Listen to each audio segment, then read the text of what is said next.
The snow had stopped falling an hour ago, leaving the forest road silent except for the wind. Rosalind Graymont lay in a drift beside the path, her cream travelling dress soaked through, her left arm bent at an angle that promised pain if she tried to move it. Blood had dried along her temple where her head struck a rock when Caspian pushed her from the carriage. She remembered his face in those final moments, not angry, not cruel, just practical, like he was discarding something broken. "You know too much, Rosalind," he'd said, his voice steady over the sound of the storm. "I gave you a choice. Keep quiet. Marry me. Play your role. But you had to be righteous. You had to threaten to expose everything." She'd found the ledgers 3 days ago, hidden in his father's study during what was supposed to be a pleasant visit to the Holtworth country estate. Numbers that didn't match, investments that didn't exist. Dozens of families, widows, orphans, elderly lords who'd trusted Lord Holtworth with their money, all of them being systematically robbed. When she'd confronted Caspian, demanding he make it right before she would marry him, he'd smiled. That same charming smile he'd used when he proposed. "You're very noble," he'd said, "and very foolish." The next morning he'd suggested a romantic carriage ride through the forest to clear the air before the wedding.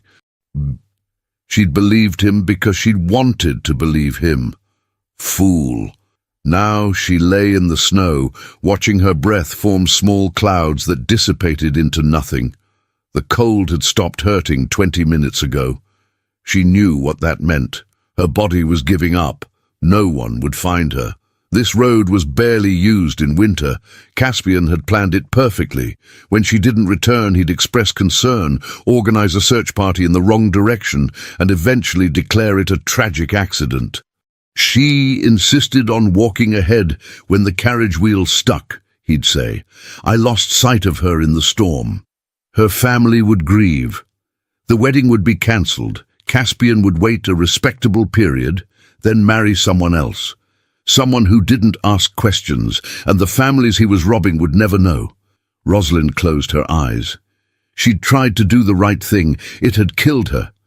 The sound of hoofbeats made her eyes snap open, a single rider moving fast through the forest.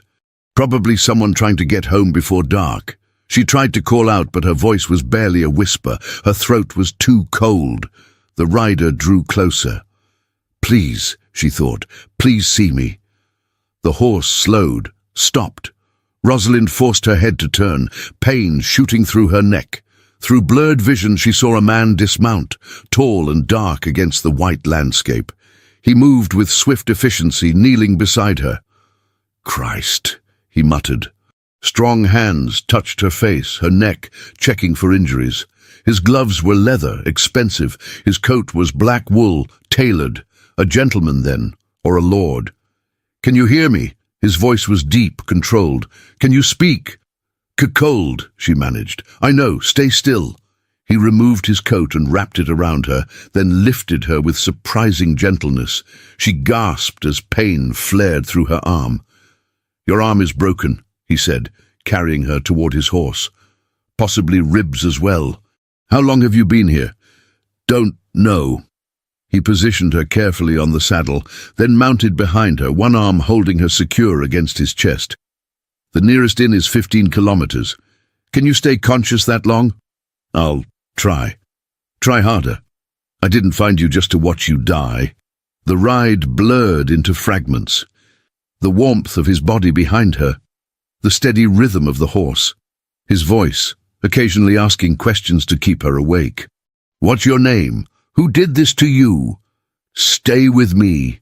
She must have lost consciousness despite his efforts, because the next thing she knew, she was being carried into warmth and light.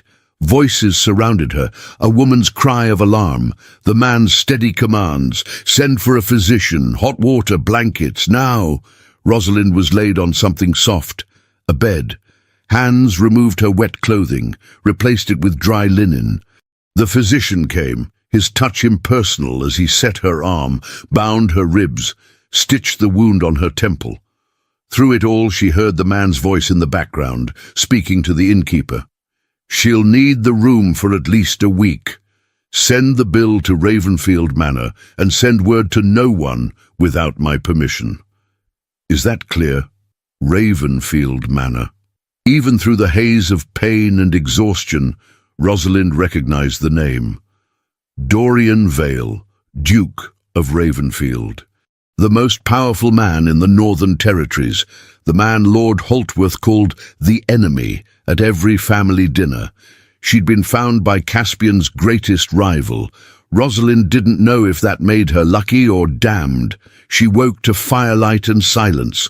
The room was small but clean, the bed soft beneath her back. Her left arm was splintered and bound. Her head throbbed, but she was warm and alive. "You're awake." Rosalind turned her head carefully toward the voice.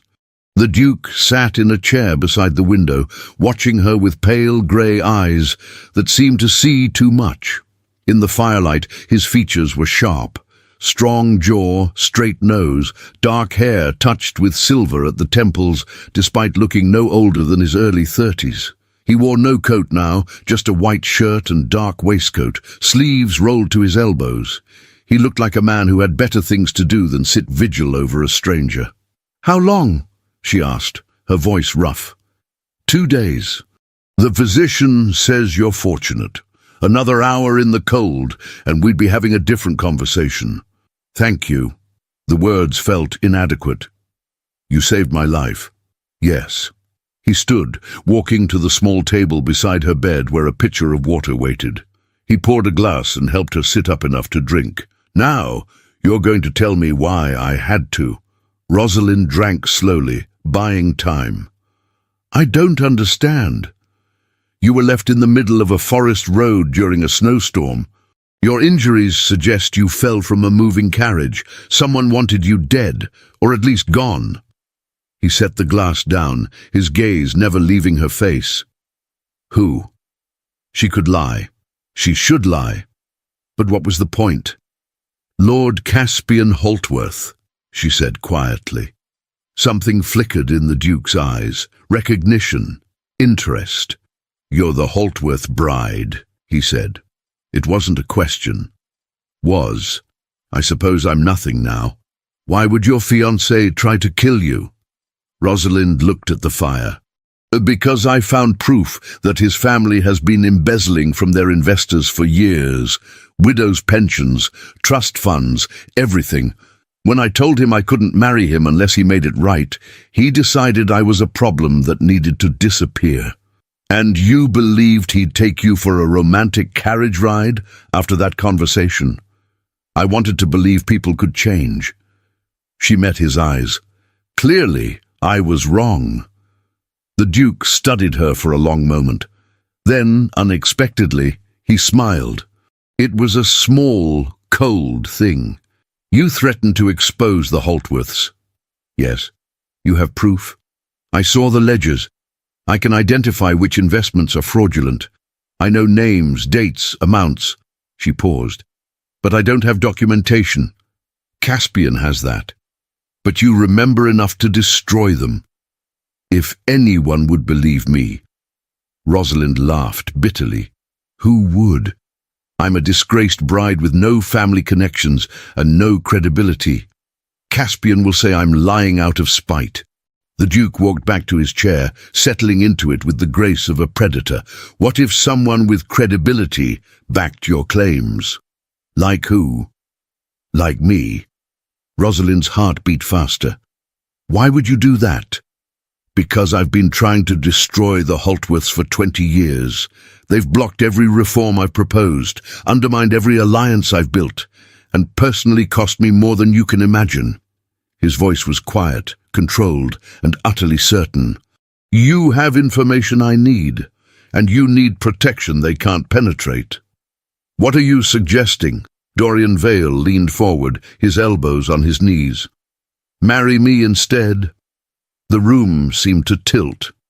"You can't be serious." "I'm always serious about strategy. You marry me, you become a duchess, untouchable. Under my protection, Caspian can't reach you.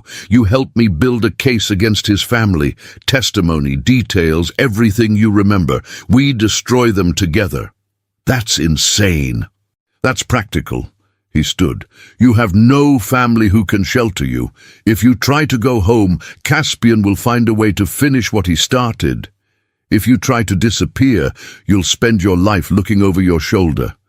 But as my wife, you're beyond his reach. Rosalind tried to sit up fully, gasping as pain shot through her ribs. You don't even know me.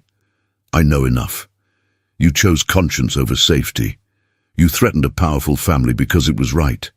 You survived being left to die. He walked to the window, looking out at the snow-covered landscape. I've spent years playing politics with these people. You took action. I respect that. But you don't love me. No, and you don't love me.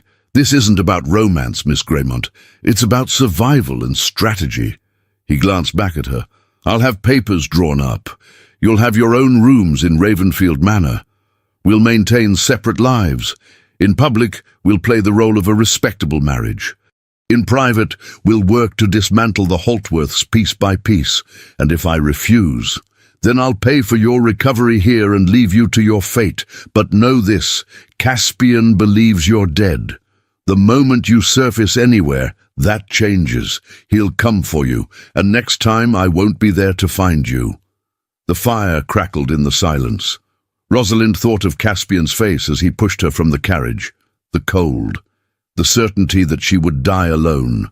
She thought of the families being robbed, the widows losing everything, the children who'd inherit nothing because of Holtworth greed, and she thought of the man standing by the window, offering her a devil's bargain wrapped in protection. If I do this, she said slowly, I want your word that you'll pursue justice for the families they've harmed. Not just revenge, justice. Dorian turned to face her fully. You're negotiating terms while lying in a sickbed with broken bones. Those are my terms. Something that might have been respect crossed his face. Agreed. Justice, not just revenge. Anything else? I want to know what you get out of this beyond political victory. He was quiet for a moment, then, the Holtworths killed someone I cared about 5 years ago. They made it look like an accident. I've never been able to prove it. His voice remained steady, but his eyes were ice.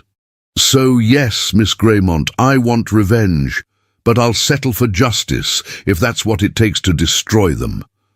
Rosalind understood revenge. She understood wanting someone to pay for their cruelty. One more condition, she said. If at any point I become a liability to you, if this arrangement puts you in danger, you let me go. No argument. That won't happen. Promise me anyway. Dorian crossed the room, standing beside her bed. He extended his hand. I promise. Do we have an agreement? She looked at his hand. Strong, scarred across the knuckles, belonging to a man who'd just offered to make her a duchess so they could destroy their common enemies. She'd been left in the cold to die. Now she was being offered a chance to fight back. Rosalind took his hand. We have an agreement. His grip was firm, warm. Then rest, Miss Graymont. When you're well enough to travel, I'll take you to Ravenfield. We have work to do. He released her hand and moved toward the door. Your Grace, she called after him. He paused, looking back. Why were you on that road? In the middle of a storm? For a moment his expression shifted, something almost vulnerable beneath the controlled surface. I was coming back from my northern estates. That road is the fastest route, even in winter. He opened the door.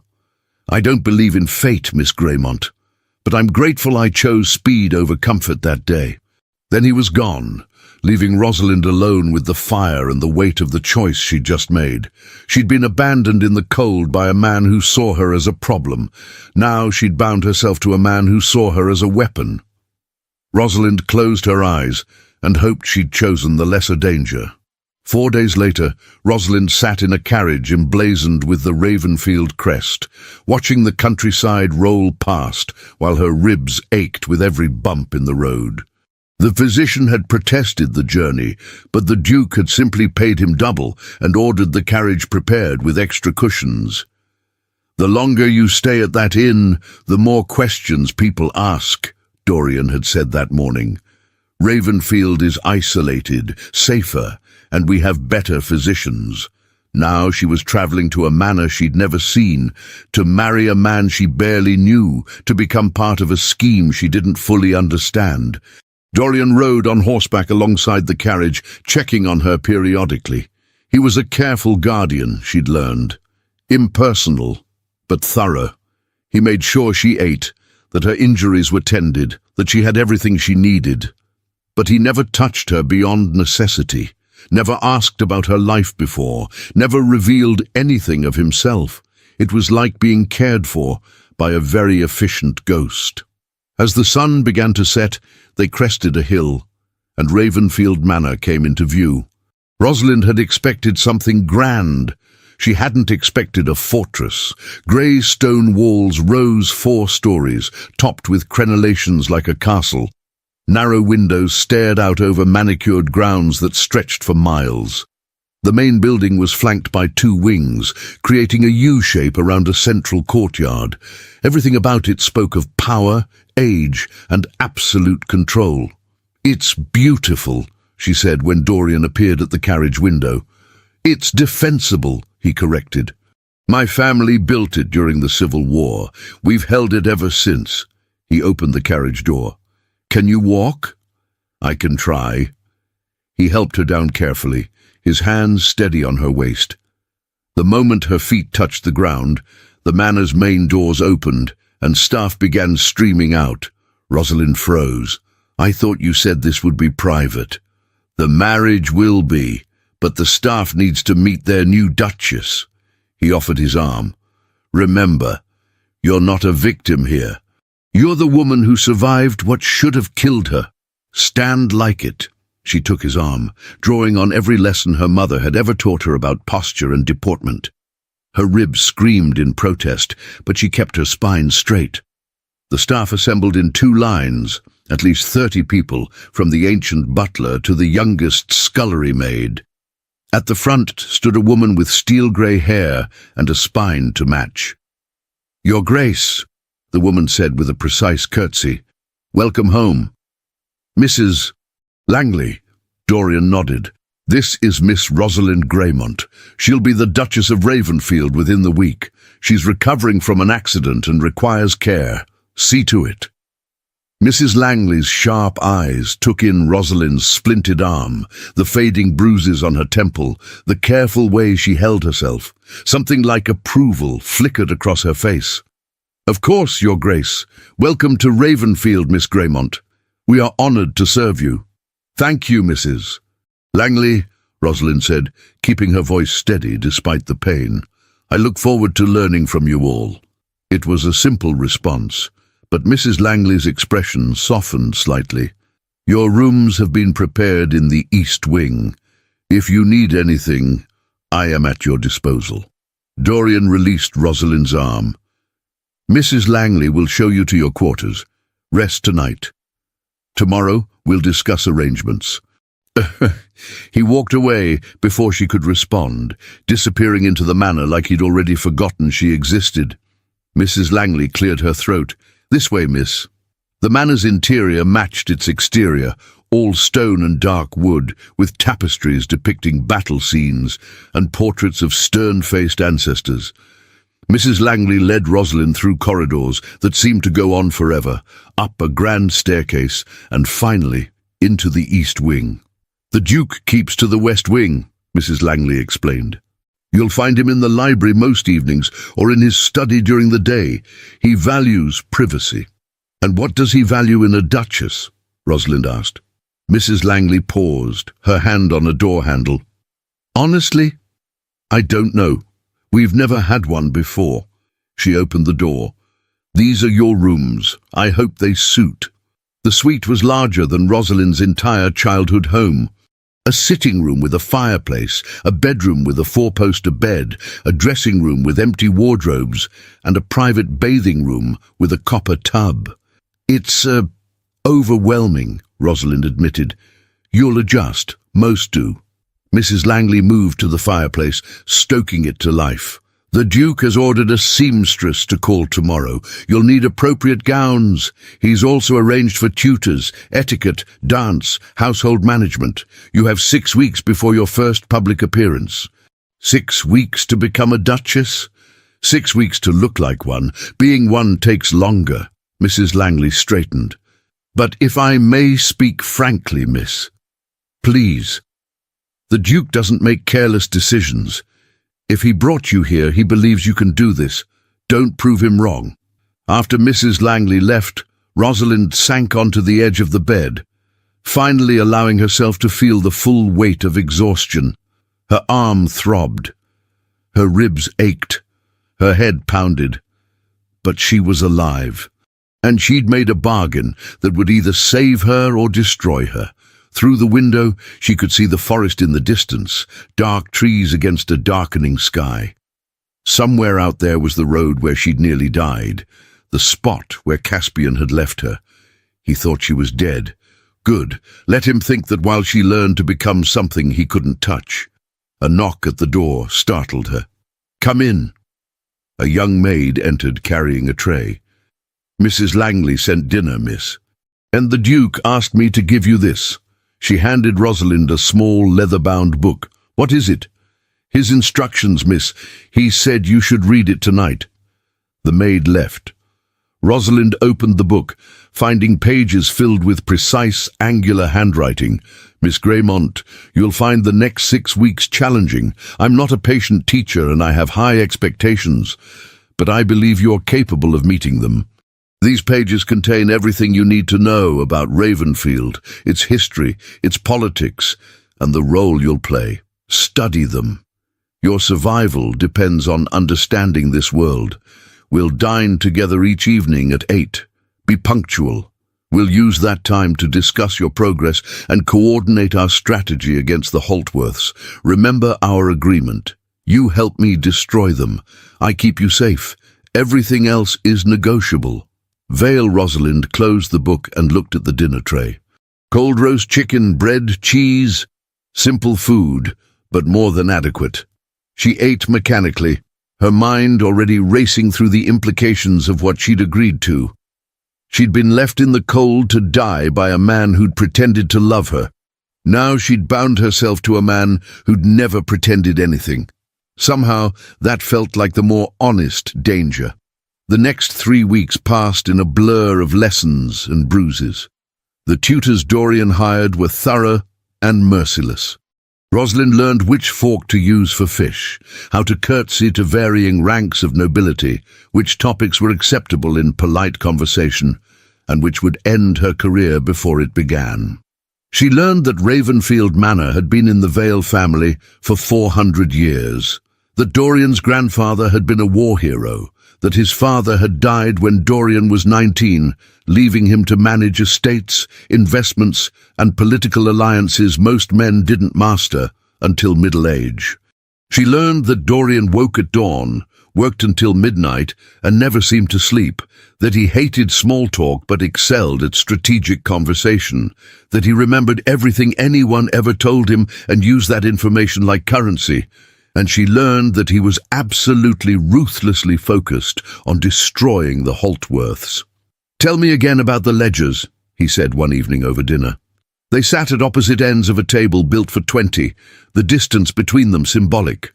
Rosalind set down her fork. "Lord Holtworth's study, 3rd shelf behind a copy of Principles of Political Economy, red leather binding, 3 volumes. What was the largest embezzlement you saw?" "Lady Thornbury's late husband's trust, £50,000, supposed to be invested in textile manufacturing. Instead, it was diverted to cover the Holtworth family's personal debts." Dorian made a note in the small book he always carried. "Lady Thornbury has influence with the Queen. If we can prove that theft, it starts to build momentum. How do we prove anything without the ledgers? We find other evidence, bank records, witnesses, patterns of behavior." He looked up. "And we get you in front of people who matter. Once you're established as the Duchess of Ravenfield, your word carries weight. It's harder to dismiss you as a scorned bride. So I'm bait. You're an asset. There's a difference. Is there? Dorian's expression didn't change. Bait is disposable. Assets are protected. Which do you think I'd fight for? It wasn't a declaration of affection, but it was, in its way, a promise. The wedding is scheduled for Friday, he continued. Private ceremony, just us and 2 witnesses. Afterward, you'll legally be untouchable by Caspian. Then we accelerate the plan. What plan exactly? You'll make your first public appearance in 3 weeks. Lady Pemberton's weekend house party. It's the most exclusive social event of the season. Every influential family will be there, he paused, including the Holtworths. Rosalind's stomach turned. You want me to face him? I want you to stand beside me as my Duchess while he watches everything he threw away become something he can never touch. And I want you to do it with your head high. What if he tries something? He won't. Not with me there. Not with witnesses. Dorian's voice was cold and certain. But he will know you survived, and that knowledge will eat him alive. Good deal. That night, Rosalind stood at her window, watching snow fall over the gardens. In 2 days, she'd marry a man who'd rescued her from death. In 3 weeks, she'd face the man who'd tried to kill her. She should be terrified. Instead, she felt something sharper, something that tasted like rage and justice mixed together. Caspian had left her in the cold because he thought she was powerless. It was time to prove him wrong. The wedding took place in Ravenfield's private chapel on a Friday morning when frost covered the windows like lace. Rosalind wore a simple gown of pale blue silk, the only formal dress the seamstress had finished in time. Her arm was still splinted, hidden beneath long sleeves. Dorian stood at the altar in formal black, his expression unreadable. The vicar looked uncomfortable, clearly aware this was not a love match. The ceremony was brief. Traditional vows spoken without emotion. Rings exchanged with efficiency. When the vicar pronounced them married, Dorian didn't kiss her. He simply offered his hand, and she took it. The Duchess of Ravenfield, the vicar said, and Rosalind felt the weight of the title settle over her like armor. They signed the marriage registry in silence. Mrs. Langley and the butler witnessed, then quietly left. It's done, Dorian said, releasing her hand. You're safe now. Legally, financially, socially, Caspian can't reach you. Thank you. Don't thank me. We both got what we needed. He adjusted his cuffs, preparing to leave. The staff will celebrate tonight. Traditional for a ducal wedding. You should make an appearance. And you? I have work. He paused at the chapel door. You did well today. You looked exactly like a duchess should. It wasn't a compliment about her appearance. It was approval of her performance. Somehow, that meant more. That evening, Rosalind attended the servants' celebration in the Great Hall. Mrs. Langley had helped her dress in a deep green gown that made her feel almost beautiful despite the splint. The staff toasted her health, wished her happiness, and welcomed her to Ravenfield with genuine warmth. Dorian never appeared. Rosalind found him later in the library, surrounded by papers and ledgers. He looked up when she entered, raising an eyebrow. Shouldn't you be celebrating? He asked. I wanted to thank you. Properly. For everything. You already did. I mean it. She stepped closer. You saved my life. You gave me protection. You're helping me seek justice. I know this marriage serves your purposes, but it saved mine too. Dorian set down his pen, studying her with those pale grey eyes that seemed to see straight through her. You're not what I expected. What did you expect? Someone more fragile, more damaged by what happened. I am damaged, Rosalind said quietly. I just refuse to let it show. Something shifted in his expression. Good. Showing weakness in this world gets you killed. Is that why you never show it? I don't have weaknesses.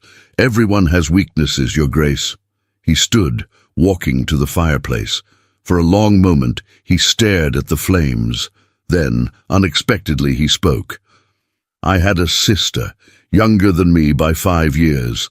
Sweet, kind, everything this family didn't deserve." His voice remained controlled, but Rosalind heard the edge beneath it. "She fell in love with a man Lord Holtworth had chosen for his own daughter. When my sister refused to step aside, there was an accident. Her carriage went off a bridge." "I'm sorry." The driver swore the wheel had been tampered with. But he was a servant, his word meant nothing, and Lord Holtworth had witnesses claiming my sister had been drinking. The inquest ruled it an accident. Dorian's hands clenched. "I've spent 5 years gathering proof. I've never found enough." "Ah, but you never stopped trying." "No, and I never will." He turned to face her. "So when I tell you I'll protect you from them, understand, it's not altruism, it's strategy. You're the weapon I've been waiting for." Rosalind crossed the library until she stood close enough to see the lines of exhaustion around his eyes. "Then let me be a weapon that actually strikes. Not just bait, not just testimony. Let me fight beside you. You don't know what you're asking. I know exactly what I'm asking. I want them to pay for what they did. To me, to your sister, to all the families they've robbed. I want justice." She held his gaze. "And I want them to know I survived." Dorian studied her for a long moment. Then, slowly, he nodded. "All right, we'll do this together. But you follow my lead. No impulsive actions, no confrontations without strategy. Agreed?" "Agreed." He extended his hand. "Then, welcome to the war, Duchess." She shook it, feeling the calluses on his palm, the strength in his grip. "Thank you for letting me fight." "Don't thank me yet. War isn't clean, and the Holtworths won't go down easily." That night, alone in her rooms, Rosalind stood at the window watching the moon rise over Ravenfield's gardens. She touched the ring on her finger, heavy gold with the Vale family crest. She was the Duchess of Ravenfield now, protected, armed, ready. Somewhere in London, Caspian believed she was dead, rotting in some forgotten corner of the forest, buried by snow. Soon he'd learn the truth. The woman he'd left in the cold hadn't died. She'd become something far more dangerous. 3 days later, Rosalind stood in Ravenfield's drawing room, listening to Mrs. Langley explain the intricacies of seating arrangements for formal dinners, when a messenger arrived from London. "Your Grace," the young man said breathlessly to Dorian. "Urgent news from Lord Pemberton." Dorian opened the letter, his expression unchanging as he read. Then he looked at Rosalind.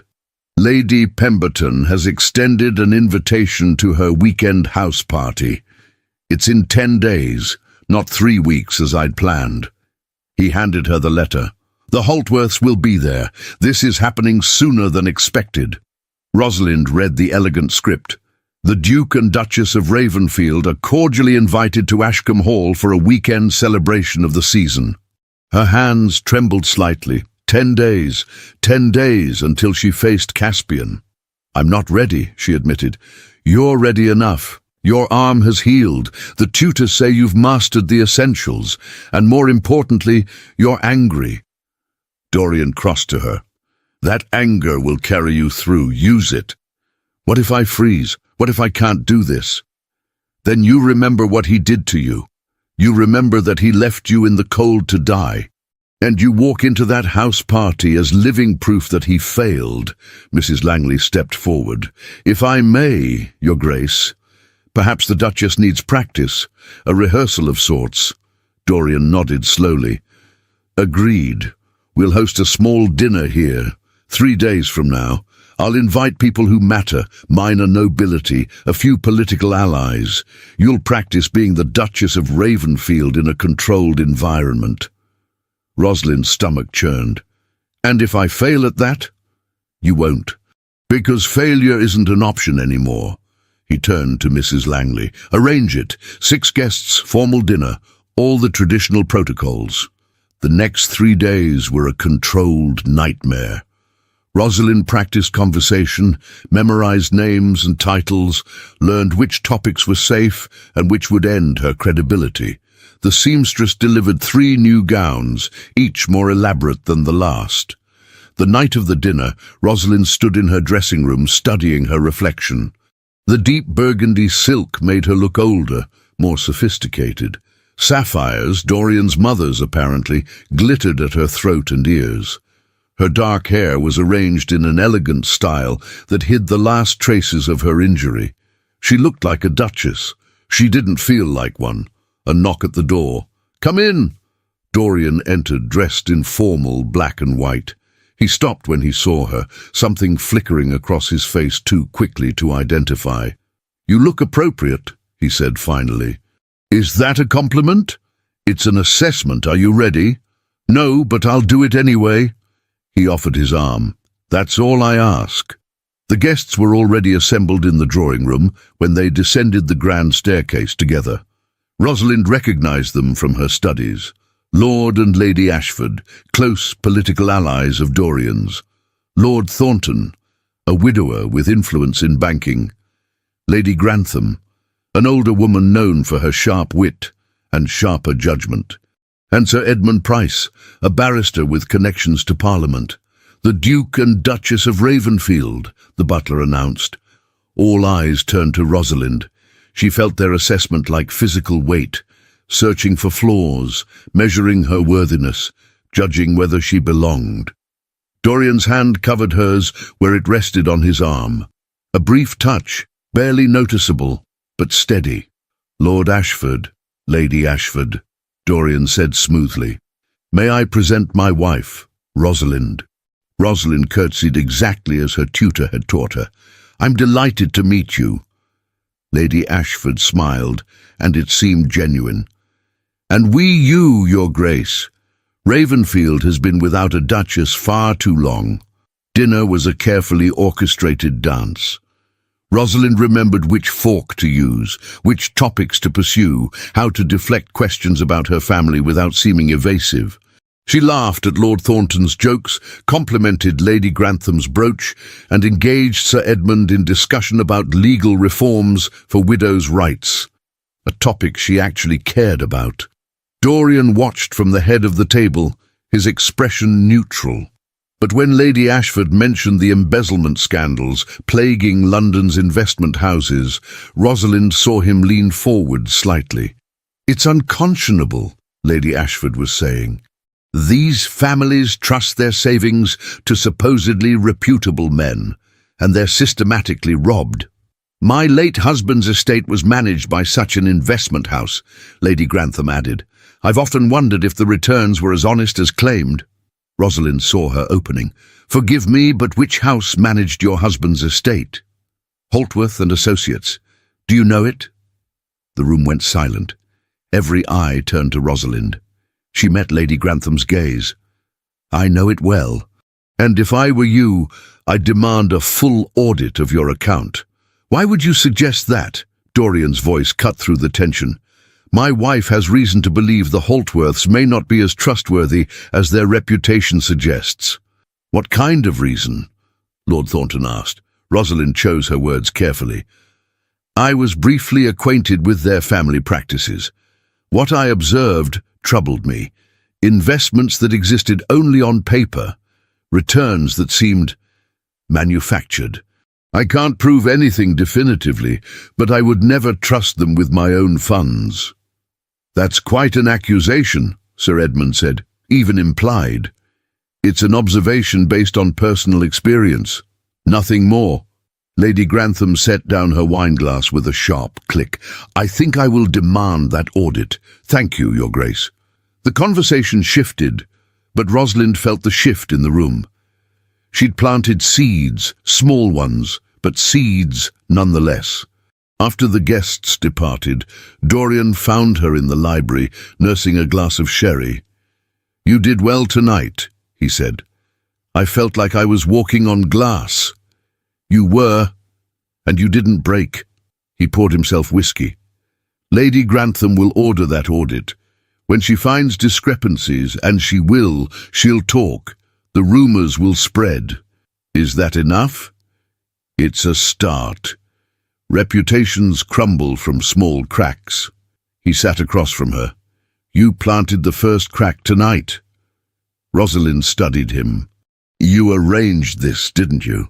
You invited Lady Grantham specifically because you knew she'd invested with them. I arrange everything. That's how I win. And what happens when we actually face them? At Lady Pemberton's party, Dorian's expression hardened. We make them bleed. The week before the house party passed in a storm of preparation. More lessons, more rehearsals, more strategic planning. Dorian drilled her on every name she'd encounter, every potential conversation, every possible trap. Caspian will try to discredit you, he said during one of their evening sessions. He'll suggest you're mentally unstable, that the accident damaged your mind, that you're making wild accusations for attention. How do I counter that? By being calmer than he is, more rational, more credible. Let him get angry. You stay composed. The night before they were scheduled to leave for Ashcombe Hall, Rosalind couldn't sleep. She kept seeing Caspian's face as he pushed her from the carriage, kept feeling the cold, the certainty that she would die. Around midnight she gave up and went down to the library, seeking distraction in books. She found Dorian there, standing at the window with a glass of whiskey, staring out at the gardens. Couldn't sleep? He asked without turning. No. You? I don't sleep much. He glanced at her. Nervous about tomorrow. Terrified. Good. Fear keeps you sharp.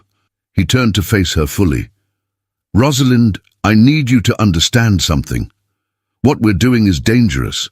The Holtworths won't take our accusations lightly. They'll fight back. Hard. I know.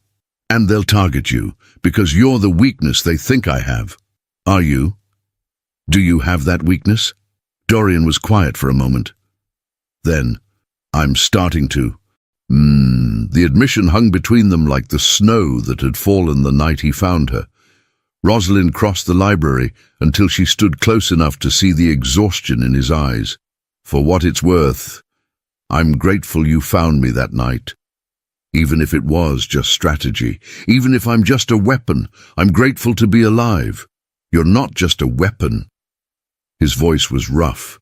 Not anymore. Then what am I? He reached out slowly, giving her time to pull away, and touched her cheek.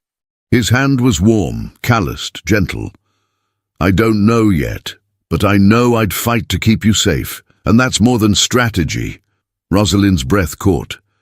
Dorian, tomorrow we face them, he interrupted, dropping his hand. Together. And whatever happens, you stay close to me, understood? Understood. Get some rest. We leave at dawn. She started to leave, then turned back. Dorian, thank you for seeing me as more than just useful. He didn't answer, but his eyes said what his words wouldn't. That night, Rosalind dreamed of snow and cold and darkness. But this time, when she woke, she wasn't alone in the forest. She was standing in the library at Ravenfield, and Dorian was reaching for her hand. Ashcombe Hall rose from manicured parkland like something from a fairy tale, all cream stone and soaring windows, surrounded by gardens that seemed to go on forever. As their carriage approached, Rosalind counted at least a dozen other vehicles already present. Lady Pemberton invited 40 guests, Dorian said, watching her reaction, all carefully chosen for influence, wealth, or scandal value. Which category do we fall into? All three. He adjusted his cravat. Remember the plan. We arrive together. We're polite, but reserved. We observe. We don't engage the Holtworths directly unless they approach us. And if Caspian sees me, he will see you. That's the point. Let him realize you survived. Let him wonder how much you've told me. Let him panic. The carriage stopped. Footman rushed to open the door. Dorian descended first, then offered his hand to Rosalind. She took it stepping out into afternoon sunlight and the curious gazes of at least 20 guests who'd been strolling the grounds. The whispers started immediately. "Is that the new Duchess of Ravenfield? I heard she was nobody. A scandal. She doesn't look like nobody." Rosalind kept her spine straight, her hands steady on Dorian's arm. She wore deep emerald silk that brought out the colour in her eyes, and diamonds at her throat that proclaimed her status beyond question. Lady Pemberton herself waited at the entrance, a formidable woman in her 60s with sharp eyes and sharper judgment. "Your Grace," she said to Dorian with a curtsy, "how delightful to have you, and this must be your bride. Lady Pemberton, may I present my wife, Rosalind, Duchess of Ravenfield." Rosalind curtsied perfectly. "Thank you for including us in such distinguished company, Lady Pemberton." "Distinguished?" "Yes." "Well." Lady Pemberton's eyes swept over Rosalind, assessing everything. "You're younger than I expected. I hope that won't be disappointing." "We'll see. Come, I'll show you to your rooms. We dine at 8. As they followed Lady Pemberton through halls lined with portraits and into a wing of guest suites, Rosalind heard voices from the drawing room they passed. One of them was Caspian's. Her steps faltered. Dorian's hand covered hers immediately. "Steady," he murmured. "Not yet." Their rooms were luxurious. A suite with sitting area, bedroom, and private balcony overlooking the gardens. As soon as the door closed behind Lady Pemberton's housekeeper, Rosalind sank into a chair. "He's here. Right now, in this house. I know. What if he recognizes me immediately? What if he causes a scene?" Dorian knelt in front of her, taking her hands. "Look at me. You are the Duchess of Ravenfield. You outrank him. You have me beside you, and you have the truth on your side. He's the one who should be afraid. But, Rosalind," his voice was firm, "you survived being left to die. You survived learning to be a duchess in 6 weeks. You survived a dinner party with people looking for any excuse to dismiss you. You can survive seeing him again."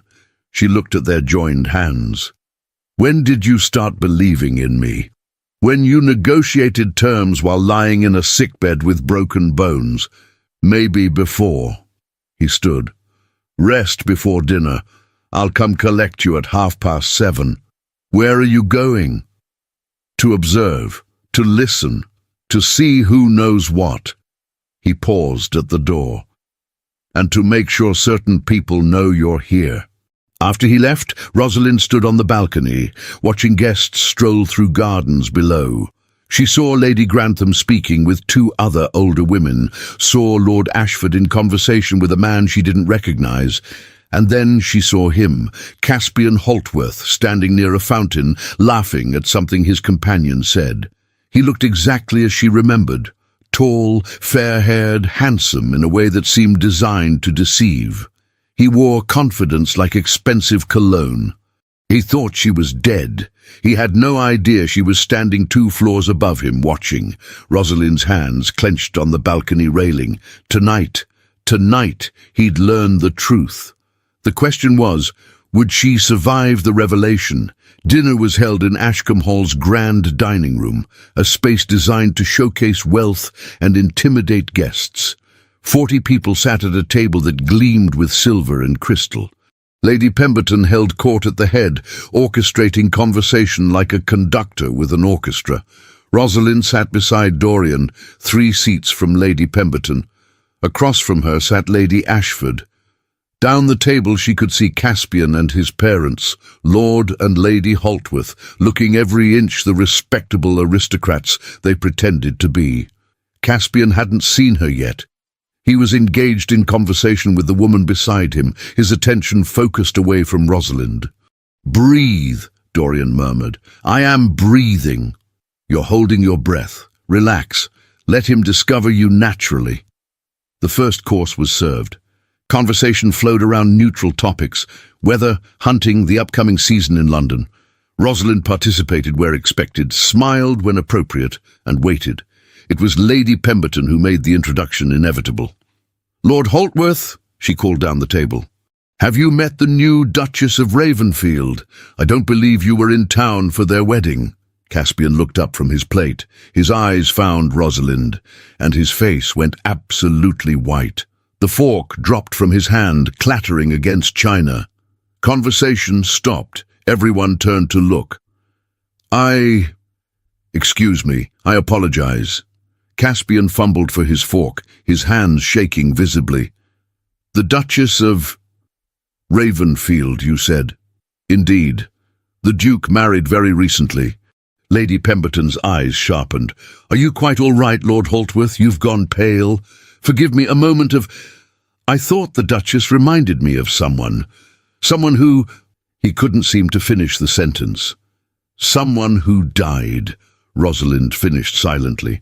"How interesting," Dorian said, his voice carrying down the table. "Do you know my wife, Lord Holtworth?"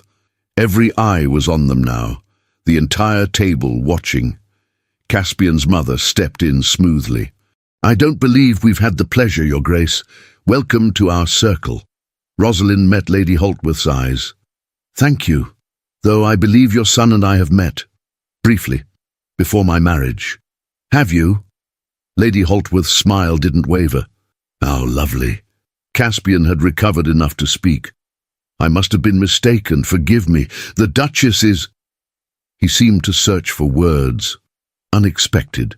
"I'll take that as a compliment," Rosalind said smoothly. Dorian's hand found hers under the table. A brief squeeze. Approval. The conversation moved on, but Rosalind felt Caspian's eyes on her for the rest of the meal, saw his mind working, trying to understand how she was alive, how she'd become a duchess, how she was sitting at this table instead of rotting in the forest. Let him wonder. After dinner, the party moved to the drawing room for cards and conversation. Rosalind found herself surrounded by curious guests, all wanting to know about the mysterious new duchess who'd appeared from nowhere. She told them a carefully edited version, a whirlwind courtship, a private wedding, her gratitude for Dorian's protection, nothing about being left to die, nothing about Holtworth crimes. Not yet. Dorian stayed close, watching Caspian watch Rosalind. The tension in the room was palpable. Everyone aware that something was happening, but not quite certain what. Around 10, Rosalind stepped onto the terrace for air. She needed a moment away from the watching eyes, the whispered speculation. She heard footsteps behind her. "You should be dead." Rosalind turned. Caspian stood in the doorway, his earlier charm replaced by something darker. "But I'm not," she said calmly. "How? I left you in the middle of nowhere, in a storm. You were injured. You should have frozen. Someone found me, someone who actually cared whether I lived or died." Ravenfield. Caspian's lip curled. "Of course. My family's greatest enemy. You went straight to him." "I didn't go to him. He found me dying in the snow. Unlike you, he chose to save me rather than leave me there." Caspian moved closer, his voice dropping. "What did you tell him?" "Everything. You're lying. If you'd told him about the ledgers, he'd have already moved against my family. Perhaps he's waiting, building a case, making sure every accusation is ironclad." Rosalind held her ground. "You tried to kill me, Caspian. Did you really think there wouldn't be consequences?" "I should have made certain you were dead." "Yes, you should have." A new voice joined them. Dorian stepped onto the terrace, his presence immediately protective. "But you didn't, and now she's beyond your reach." Caspian laughed, but it sounded desperate. "Beyond my reach? She's a nobody who married above her station. One wrong word, one scandal, and society will tear her apart. She's the Duchess of Ravenfield. She outranks you, and she's under my protection." Dorian's voice was ice. "If you threaten her again, I'll destroy you, not through politics, not through strategy, personally. You can't prove anything. Not yet. But I will. And when I do, everyone will know what you did. To her, to my sister, to every family you've robbed." Caspian's mask cracked. "Your sister was an accident." "My sister was murdered, and I will prove it." Dorian stepped between Rosalind and Caspian.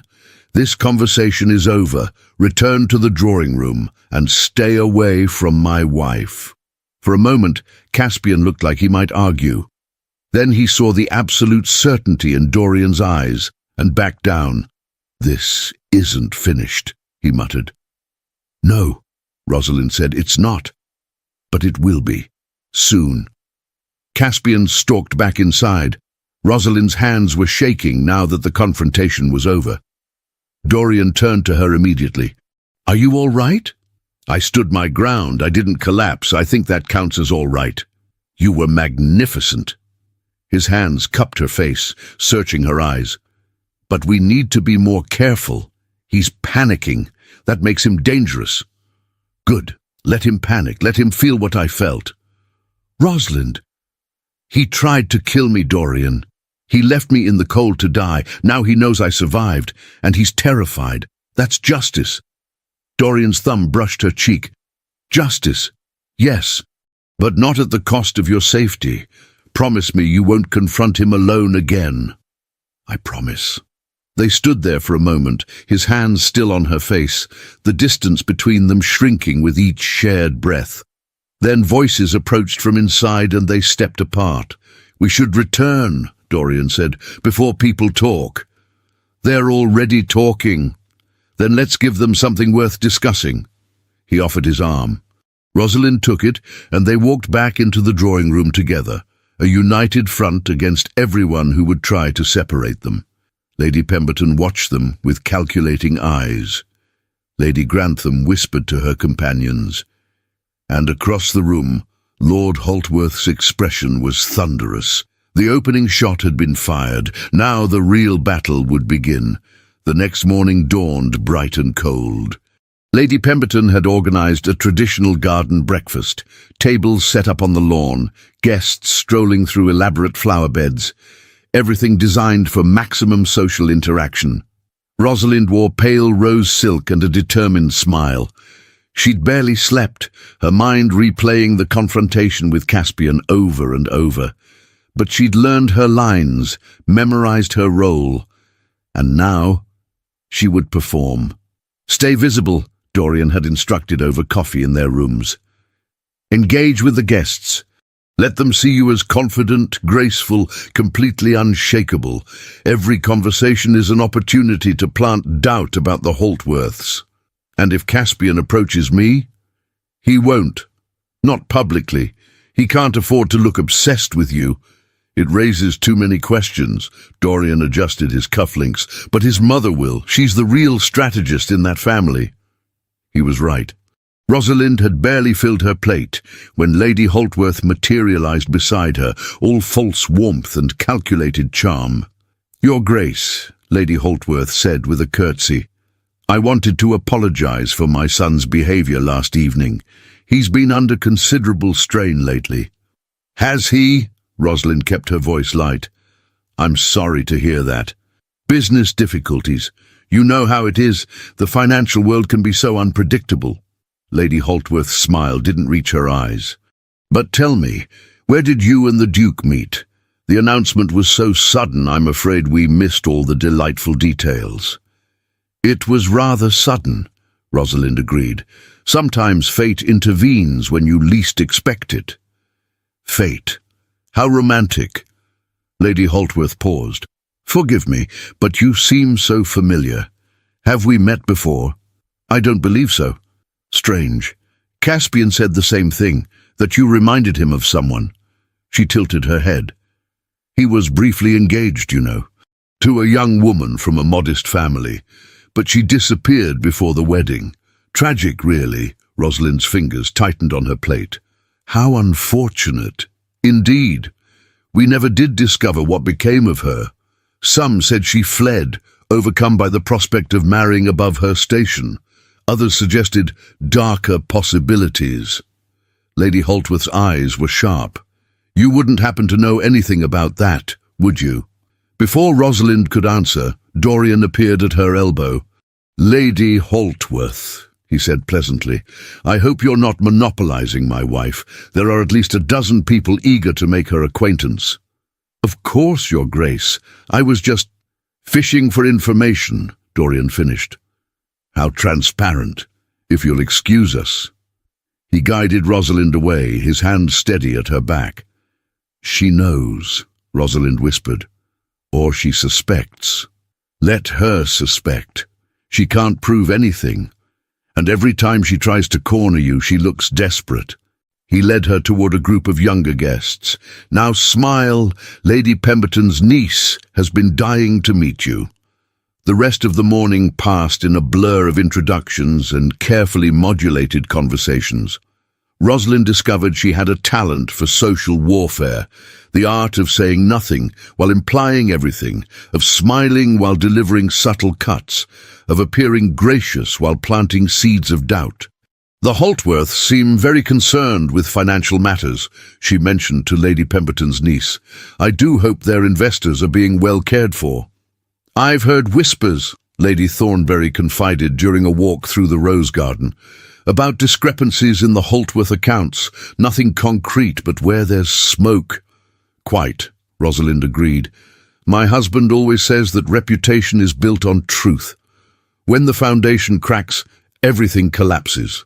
By afternoon, the whispers had spread. Rosalind heard fragments of conversation as she passed. Investigation, questionable investments. Perhaps not as stable as they claim. Caspian heard them too. She saw his jaw tighten, saw his parents exchange concerned glances. Good. Let them feel the ground shifting beneath their feet. That evening's entertainment was cards in the Great Hall. Rosalind partnered with Dorian for whist, facing Lord and Lady Ashford across the table.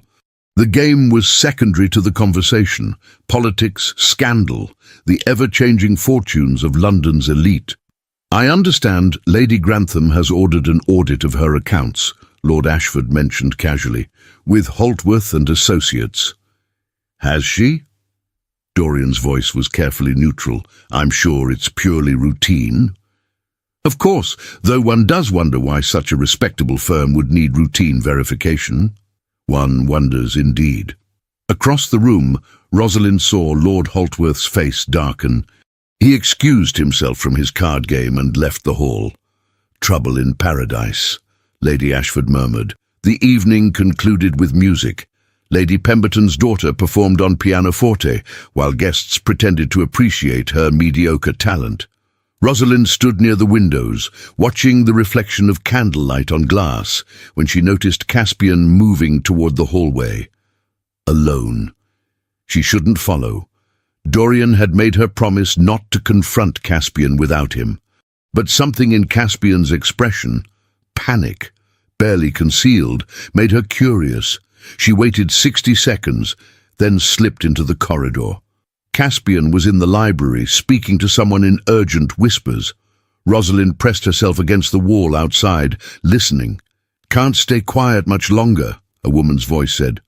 Rosalind recognized it, the housekeeper from the Holtworth London residence. The questions are getting louder. Lady Grantham's audit will find the discrepancies. Then we bury the evidence, Caspian hissed. Destroy the original ledgers. Blame the bookkeeper. Make it look like isolated theft, not systematic fraud.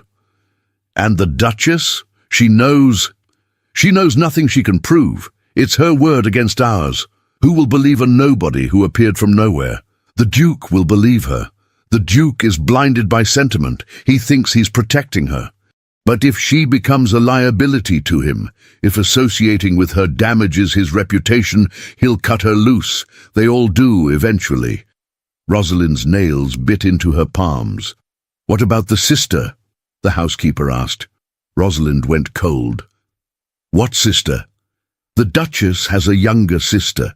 15, living with impoverished parents in Hampshire, very vulnerable, very accessible. No, Caspian said, but he sounded uncertain. If something were to happen, not fatal, just frightening, the Duchess might reconsider her allegations, especially if she understood that her cooperation would ensure her family's safety. That's blackmail. That's strategy. Your father taught you better than this, Caspian. Eliminate threats, protect the family name, do what must be done. Rosalind had heard enough. She turned to leave, to find Dorian, to warn him, and walked straight into Lady Holtworth. "Eavesdropping, Your Grace?" Lady Holtworth's voice was silk over steel. How terribly unbecoming. "I was looking for the powder room. In the library corridor? How unfortunate." Lady Holtworth's eyes narrowed. "Whatever you think you heard, I'd advise you to forget it. Making accusations without proof is dangerous, especially when one's own family is so exposed." "Is that a threat?" "It's advice, from someone who knows how this world works." She stepped closer. "You're playing a game you don't understand, my dear. The Duke may protect you now, but the moment you become more trouble than you're worth, he'll discard you, just like Caspian did." "I'm nothing like I was with Caspian." "No, you're worse. You've developed delusions of power." Lady Holtworth's smile was cruel. "But you're still the same frightened girl he threw away. And deep down, you know it." Footsteps approached. Dorian appeared at the end of the corridor, his expression thunderous. "Is there a problem?" he asked, his voice dangerously quiet. Lady Holtworth smoothed her skirts. "Not at all, Your Grace. The Duchess and I were just having a friendly chat. Wasn't that right, my dear?" Rosalind met Dorian's eyes. She saw the question there. What happened? "Perfectly friendly," she said. "Lady Holtworth was just leaving." After Lady Holtworth swept away, Dorian took Rosalind's arm and guided her to an empty sitting room. "What did she say to you?" "They're planning to destroy evidence, the ledgers, and—" She took a breath. "They mentioned my sister. They're considering using her as leverage against me." Dorian's jaw clenched. "Where is your sister now?" "Hampshire, with my parents. They have no money for protection, no guards, nothing." "That changes tonight." He pulled a small notebook from his pocket, scribbling rapidly. "I'll send riders to Hampshire immediately. Your family will be brought to Ravenfield under guard. They'll be safe. That will take days. What if I have people in Hampshire, former soldiers, loyal and discreet? They'll reach your family by tomorrow evening." He looked up. "Trust me. I do trust you. That's what terrifies me." Something softened in his expression. "Why does that terrify you?" "Because I've spent my whole life being used by people who claimed to care. My parents used me to settle debts. Caspian used me to access my family's connections. Even you. You married me because I was useful." She looked away. "How do I know when someone actually cares versus when they're just maintaining a valuable asset?" Dorian was quiet for a long moment. Then he crossed to her, tilting her chin up until she had to meet his eyes. "The difference," he said quietly, "is that I would burn every strategic advantage I have if it meant keeping you safe. That's not asset management. That's something I didn't plan for and don't quite know how to handle. Dorian, I'm not good with sentiment.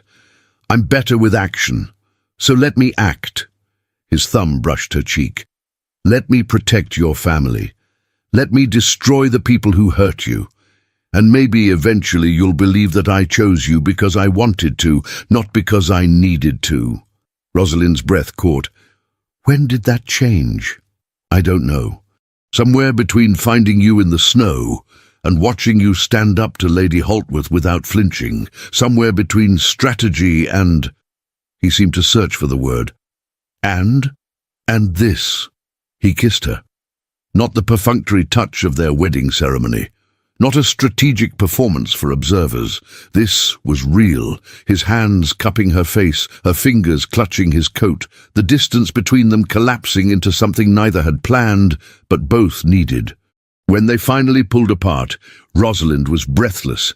"That was unplanned," Dorian finished, "but not unwelcome, I hope?" "Definitely not unwelcome." A throat cleared behind them. They sprang apart to find Lady Pemberton standing in the doorway, one eyebrow raised. "How delightful," she said dryly. "Young love, though perhaps not in my sitting room." "Apologies, Lady Pemberton," Dorian said smoothly. "We were just—" "Oh, I know what you were just. And normally I'd be charmed. But I'm afraid we have a situation." "What kind of situation?" Lady Pemberton's expression turned serious. "Lord Holtworth has requested an audience with me. He's making allegations about the Duchess, quite serious ones, and he's demanding I revoke her invitation to the house party." They stood in Lady Pemberton's private study, Rosalind, Dorian, and their hostess. Lord Holtworth waited in the drawing room, along with his wife and Caspian, preparing to present their case. "What exactly is he alleging?" Dorian asked. "That your wife is an impostor of sorts, that she was engaged to his son under false pretenses, stole financial information from his family, then orchestrated her own disappearance to create scandal." Lady Pemberton settled into her chair. "He claims she's now using her marriage to you to spread malicious lies about his business." "That's absurd," Rosalind said. "Is it?" "Because he has a rather compelling narrative. A nobody bride who vanished before the wedding, then suddenly reappeared as a duchess married to his family's greatest enemy. It does raise questions." "Questions I can answer," Dorian said. "I'm sure you can. But Lord Holtworth has influence, and he's threatening to make this very public very quickly. Before we meet with him, I need to know the truth. All of it." Lady Pemberton looked at Rosalind. "What really happened between you and Caspian Holtworth?" Rosalind glanced at Dorian. He nodded. "She told the story. All of it. The arranged engagement, finding the ledgers, confronting Caspian, the carriage ride into the forest, being thrown into the snow, Dorian finding her, the marriage offer. Everything." Lady Pemberton listened without interruption. When Rosalind finished, the room was silent except for the ticking of the mantel clock. "That," Lady Pemberton said finally, "is quite a tale. It's the truth, perhaps. But it's also unprovable. You have no witnesses to the abandonment.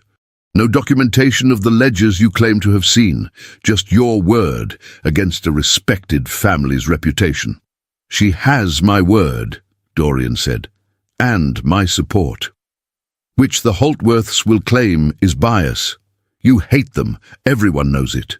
Of course you'd believe any accusation against them." Lady Pemberton stood, pacing to the window. "Understand, I have no love for the Holtworths. Lord Holtworth tried to cheat me in a property deal 5 years ago. I've never forgotten.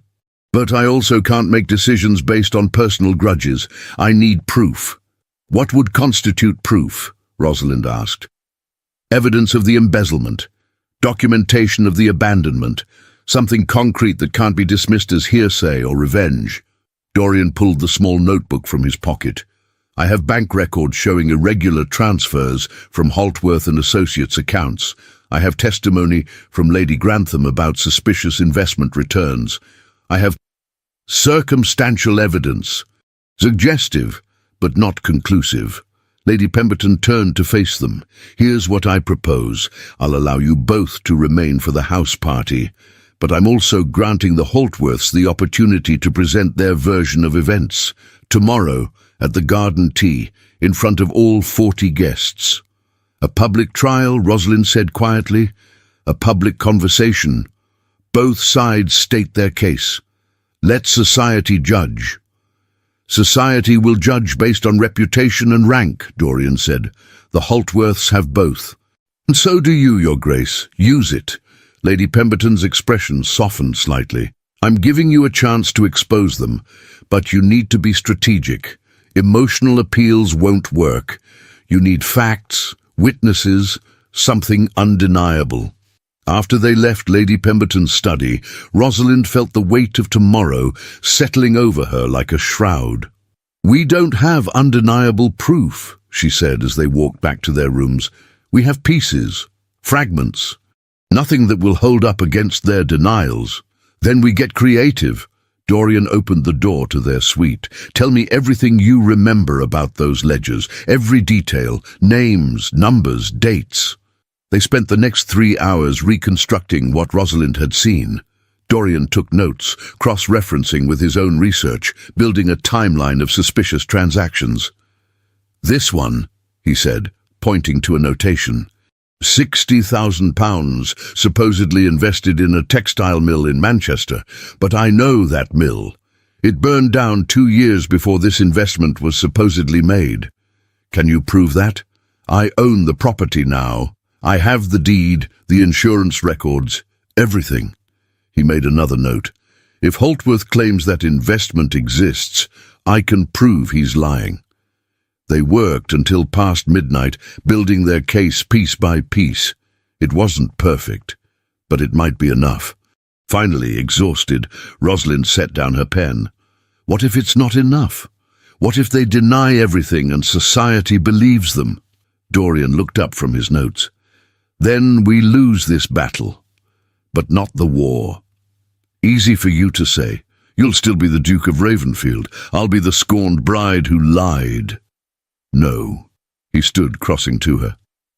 If they win tomorrow, we both lose. Because I'm not letting them take you. We're in this together. Even if it costs you everything. I already told you, you're not a cost. You're a choice I keep making. He pulled her to her feet. Tomorrow, we face them together. We tell the truth. And we let the consequences fall where they may. I'm frightened. So am I. But I'm more frightened of letting them win. He kissed her forehead, a gentle touch that somehow steadied her more than words could. Get some rest, he said. Tomorrow, we fight. That night, Rosalind dreamed of snow and cold and darkness, but this time, when she reached out, Dorian's hand was there, and she wasn't alone anymore. The garden tea began at 3 o'clock under a sky that threatened rain. All 40 guests assembled on the lawn, arranged in careful clusters around small tables, laden with sandwiches and cakes that no one was eating. Everyone knew something was about to happen. Lady Pemberton stood at the centre, a queen surveying her domain. Lord and Lady Holtworth stood to her right, Caspian beside them. Rosalind and Dorian stood to her left. "Thank you all for attending," Lady Pemberton said, her voice carrying across the lawn. "We have a matter to address. Lord Holtworth has raised concerns about the Duchess of Ravenfield, serious concerns. I've decided that rather than allowing rumours to fester, we should address them openly." Murmurs rippled through the crowd. "Lord Holtworth, you have the floor." Lord Holtworth stepped forward, every inch the wronged patriarch. "Thank you, Lady Pemberton. It pains me to raise this issue, but duty demands it. The woman you know as the Duchess of Ravenfield was, until recently, engaged to my son. She had access to my private papers, my business affairs, my family's confidence, and she betrayed that trust. That's not—" Rosalind started. Dorian's hand on her arm stopped her. "Let him finish. Let him commit to his lies." Lord Holtworth continued. "She stole confidential financial information. When confronted, she fled rather than face the consequences of her actions. My son was devastated. We searched for her, fearing the worst. And then, mysteriously, she reappeared, married to my family's greatest political rival." He turned to face the crowd directly. "I submit that this marriage is a sham. A calculated move to damage my family's reputation using lies and stolen information. The Duke may be infatuated, but he's been deceived." The crowd erupted in whispers. "Do you have evidence of this theft?" Lady Pemberton asked. "I have the testimony of my household staff. I have records showing she had unauthorized access to my study, and I have the timing. She disappears, then reappears as a duchess making wild accusations. The pattern is clear." "Wild accusations," Dorian said quietly. "Such as?" "That my business practices are fraudulent. That I've embezzled from investors. Complete fantasy designed to destroy my reputation." "Is it?" Dorian stepped forward. "Because I've been investigating your business practices, Lord Holtworth, and I've found some interesting discrepancies. Based on information stolen by your wife, based on public records, bank transactions, investment registries."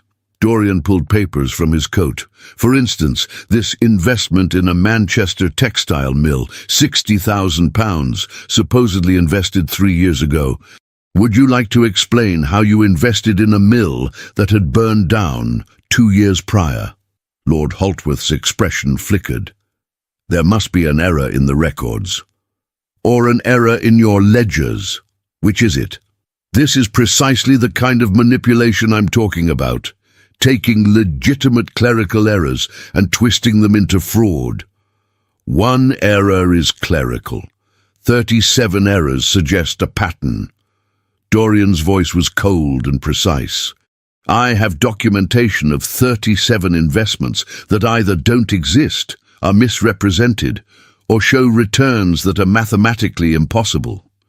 Would you like to explain them all as clerical errors? The crowd was silent now, hanging on every word. Lady Holtworth stepped forward. This is slander. You have no proof of wrongdoing, only suspicion and spite. I have testimony, Rosalind said, finding her voice, from people you've defrauded. From malcontents and gossips, Lady Holtworth shot back. No one will believe. I believe her, a new voice called out. Lady Grantham stepped forward, her face set with determination. I received the results of my audit yesterday. The investment returns Holtworth and Associates reported to me were falsified, 30% higher than what actually existed. When I confronted them, they blamed bookkeeping mistakes. But those mistakes have been happening for years. Lady Grantham, Lord Holtworth said, his voice strained, surely we can discuss this privately. No. I'm tired of private discussions where you make excuses and promise corrections that never come. She turned to the crowd. How many others here have invested with Holtworth and Associates? How many have verified their returns recently? Several hands raised uncertainly. I suggest you do so. Immediately. Lady Grantham's voice was steel. Because I suspect you'll find the same discrepancies I did. Lord Thornton stepped forward next. I've had concerns for months about irregular reporting. I dismissed them as paranoia. But now, this is ridiculous, Caspian burst out. You're all being manipulated by a vengeful woman with an agenda. Then let's talk about that woman, Dorian said quietly. Tell them what you did to her, Lord Caspian. Tell them why she disappeared. Caspian's face went white. I did nothing. She fled. You threw her from a moving carriage in the middle of a snowstorm and left her to die. Gasps erupted from the crowd. That's insane. Caspian looked to his parents for support. She's clearly unstable, making wild claims. I found her, Dorian said, his voice carrying, half frozen in the snow with broken bones and a head injury. She told me who did it, and every detail she provided matched the evidence, the location, the timing, the injuries. There's no proof of any of this. Actually, a small voice said from the back of the crowd, there is. Everyone turned. A young woman in servant's clothing stood there, trembling but determined. Who are you? Lady Pemberton asked. I was the housekeeper at the Holtworth London residence. She glanced at Rosalind. I'm sorry, Your Grace. They threatened my position. They said I'd lose everything if I spoke. What do you have to say? Dorian asked gently. I heard them planning it. Lord Caspian and his mother. They talked about taking Miss Greymont, as she was then, on a carriage ride, about leaving her somewhere she wouldn't be found. I thought they were joking, but then she disappeared, and they told everyone she'd run away. The woman's voice broke. I should have said something. I should have stopped them. You're lying, Lady Holtworth shrieked. I'll have you arrested for slander. Then arrest me, but I'm telling the truth. The woman looked at the crowd. And I'm not the only one who knows. Other staff heard things, saw things. We were all too frightened to speak because the Holtworths destroy anyone who crosses them. This is absurd. Lord Holtworth's composure was cracking. You can't believe a disgruntled servant over a family with documented financial fraud and a suspicious pattern of silencing critics. Lord Thornton's voice was sharp. I'm beginning to think the Duchess's accusations deserve serious investigation. Investigation? Caspian laughed desperately. Based on what? The word of a nobody and a servant? You're all being manipulated by Ravenfield. This is his revenge for political defeats. This is justice for attempted murder. Dorian corrected coldly. You tried to kill my wife. You failed, and now everyone knows what you are. You can't prove any of this. I don't need to prove it in a court. I need to prove it here. Dorian gestured to the assembled guests. Look around, Caspian. These people make reputations and break them. They decide who's welcome and who's cast out. And right now, they're deciding about you. The silence that followed was damning. Lady Pemberton cleared her throat. Lord Holtworth, Lady Holtworth, Lord Caspian, I believe it would be best if you departed Ashcombe Hall immediately. You can't be serious, Lord Holtworth blustered. Based on unfounded accusations based on testimony from multiple sources, documented financial irregularities, and the fact that your story has more holes than a sieve. Lady Pemberton's voice was final. I will not have attempted murderers and fraudsters in my home. You have 1 hour to pack and leave. This is outrageous. You demand nothing. You're lucky I'm not summoning the magistrate. She turned to her staff. See them out. As the Holtworths were escorted away, Caspian still protesting, his parents silent with fury, the garden erupted in conversation. Rosalind felt her knees weaken. Dorian's arm was immediately around her waist, supporting her. It's done, he murmured. You did it. We did it, she corrected. Lady Grantham approached, her expression apologetic. Your Grace, I should have spoken sooner. I suspected for months, but feared being wrong. You spoke when it mattered, Rosalind said. Thank you. One by one, other guests approached, some offering support, others simply curious about the woman who'd survived attempted murder and stood up to one of London's most powerful families. By the time they retreated to their rooms hours later, Rosalind was exhausted and overwhelmed. What happens now? She asked, sinking onto the settee. Now, the rumors spread. The investigations begin. Other investors will demand audits. The Holtworths' reputation will crumble. Dorian poured her wine. And you'll be known as the woman who exposed them. I'll be notorious. You'll be respected. There's a difference. Rosalind sipped the wine, letting its warmth settle her nerves. The housekeeper. Did you arrange for her to be here? I sent word 3 days ago that I'd protect any Holtworth servant willing to testify. She's the only one brave enough to come forward. Yet. He sat beside her. More will follow. That's how these things work. One crack becomes a flood. And my sister arrived at Ravenfield this morning with your parents, all safe, all protected. Rosalind closed her eyes, relief washing over her. You kept your promise. I always will. She opened her eyes, looking at the man who'd saved her life, married her for strategy, and somehow become the person she trusted most in the world. When did this become real? She asked quietly. When did we stop pretending? Dorian was quiet for a moment. Then, for me, the night you negotiated terms from a sickbed, I realized you weren't going to be easy to use or control. You were going to be a partner, and I'd never had one of those before. And for me, Rosalind thought back. The first time you held me after a nightmare, you said I was safe, and I believed you. Are you? Safe with me? Yes. Though perhaps not in the way you meant. She set down her wineglass. I'm not safe from feeling things I didn't plan, from trusting someone I shouldn't, from falling for the man who was supposed to be strategy. Dorian's breath caught. Rosalind, I know this wasn't supposed to be real. I know we married for practical reasons, but somewhere between then and now, it became real for me. And I needed you to know that before we go back to Ravenfield and pretend to be a normal duke and duchess with a normal marriage. He cupped her face in his hands. There's nothing normal about us. And I don't want there to be. What do you want? This, you, every complicated, unpredictable, extraordinary moment. He kissed her softly. I found you in the cold, but you brought me back to life.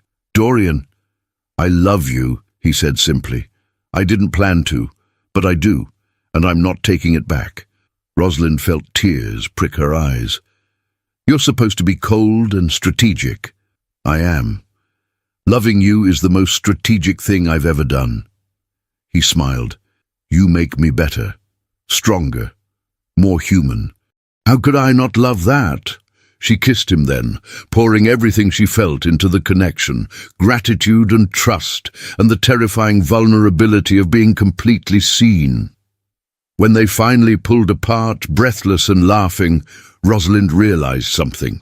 She'd been left in the cold to die by a man who'd pretended to love her, but she'd been found by a man who taught her what real love looked like, messy and strategic, and absolutely worth fighting for. 3 months later, Rosalind stood in the great hall of Ravenfield Manor, watching winter sunlight stream through the tall windows. The room had been transformed. No longer a cold space of portraits and history, but a warm gathering place, filled with life. 15 women sat at tables scattered throughout the hall, learning skills that would help them find employment. Sewing, accounting, reading, writing. Women who'd been abandoned, abused, or left with nothing, just like Rosalind had been. She called it the Ravenfield Women's Refuge. Dorian called it her army. Mrs. Langley approached with a ledger. 3 more applications this week, Your Grace. Word is spreading. Can we accommodate them? The East Wing has space for at least 10 more, and His Grace has already approved the renovations. Rosalind smiled. Dorian had opposed the refuge initially, concerned about security, about Rosalind making herself a target. But he'd come around when he realized how important it was to her. Now he funded it completely, asked for no recognition, and personally interviewed every man who came near the property. "Your Grace," one of the women called. "There's a visitor for you." Rosalind turned to see a young woman in the doorway, maybe 19, well-dressed, but with eyes that carried too much knowledge. "Lady Caroline Holtworth," the woman said with a curtsy. "Caspian's cousin. May I speak with you?" Rosalind gestured to a private corner. "Of course." Once they were seated, Caroline spoke quickly. "I know you have no reason to trust me, but I needed to tell you. Caspian is in debtor's prison. His parents fled to the continent. The authorities are still searching for them." "I heard." "What you didn't hear is that there were others, besides you." Caroline's voice trembled. "Other women he courted, defrauded, discarded. I found letters, testimonies my uncle had paid people to hide. Caspian has been doing this for years." Rosalind felt ice in her veins. "How many?" "At least 7 that I've found, maybe more." Caroline pulled papers from her reticule. "I've been gathering evidence, trying to find these women to help them, but most are too frightened or ashamed to come forward. Why bring this to me? Because you weren't afraid. You fought back, and I thought—" Caroline looked around the refuge. "I thought you might help them too." Rosalind took the papers, scanning names and stories that echoed her own. Women courted and betrayed, abandoned when they became inconvenient, left with nothing. "I'll help them," she said, "all of them." "Thank you. I know my family destroyed your life. They tried to. They failed." Rosalind stood. "And now we'll make sure they can't destroy anyone else's." After Caroline left, Dorian found Rosalind in the library, surrounded by the papers Caroline had provided. "More victims," she said without preamble. "At least 7 women, maybe more." He read over her shoulder, his expression darkening. He was systematic about it. They all are. Men like him see women as disposable. She looked up at Dorian. "I want to find them, help them, give them the same chance you gave me." "The refuge isn't large enough for—" "Then we'll expand it. More buildings, more resources. I want every woman Caspian hurt to know she can find safety here." Dorian studied her for a long moment. Then he smiled. "You're going to bankrupt me. You can afford it. I can." He pulled her to her feet. "And I will, because this matters to you, and you matter to me. Just to you. To everyone. You've become rather famous, you know, the Duchess who survived and fought back. Women write to you daily. Men watch their behavior around you because they know you won't tolerate cruelty. Good. Let them be frightened. My fierce Duchess. He kissed her forehead. What would I do without you? Probably run a very efficient, very cold household. Probably. Thank God you ruined that plan. That evening they hosted a small dinner, nothing formal, just close friends. Lord and Lady Ashford, Lady Grantham, Lord Thornton, Sir Edmund Price, and Rosalind's sister Charlotte, who'd blossomed under Ravenfield's protection. To the Duchess, Lord Ashford toasted, who proved that courage and justice still matter. To justice, Rosalind corrected, raising her glass, and to second chances. After dinner, she and Dorian walked through Ravenfield's gardens. Snow was beginning to fall again, soft flakes that reminded Rosalind of that night in the forest. Do you ever think about it? She asked. That night you found me. Every day. I think about what would have happened if I'd chosen a different road. If I'd left 5 minutes later. If I'd assumed you were already dead and didn't check. But you did check. I did, and my entire life changed. He stopped walking, turning to face her. I was half alive before you, going through motions, playing games, never feeling anything real. And now I feel everything. It's terrifying and wonderful, and I wouldn't change a single moment. He pulled a small box from his pocket. Which is why I wanted to give you this. Rosalind opened the box to find a ring. Delicate silver with a single sapphire that caught the moonlight. It was my mother's, Dorian said. She gave it to my father when they were engaged. Told him it represented her promise to see him clearly, both the strength and the scars. I want you to have it for the same reason. Dorian, I already have a wedding ring. That was a contract. This is a choice. I'm choosing you, Rosalind, every day for the rest of my life. She let him slide the ring onto her right hand, beside the wedding band on her left. I choose you too, she whispered.